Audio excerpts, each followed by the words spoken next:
కానీ ఈ విశ్వాసం అనేది ఒక్కటి లేదనుకో,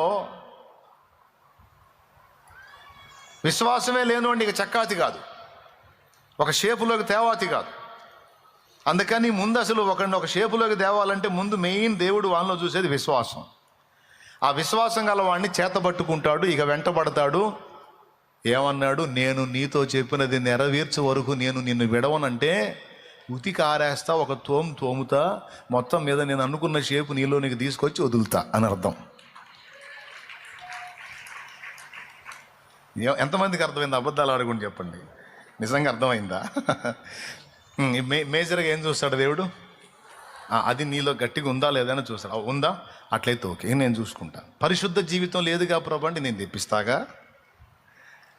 ప్రార్థనా జీవితం లేదుగా నేను తెప్పిస్తాగా. యథార్థమైనటువంటి జీవితం లేదు నేను తెప్పిస్తాగా. నీతి ప్రవర్తన లేదుగా ప్రభు నేను తెప్పిస్తాగా. అష్టవంకర్లు ఉన్నాయిగా ప్రభు నేను సరిచేస్తాగా. విశ్వాసం ఒక్కటి ఆ ఒక్కటి చాలు నాకు. దాన్ని ఆధారం చేసుకొని నీ మీద పని చేయడానికి నాకు అవకాశం ఏర్పడింది.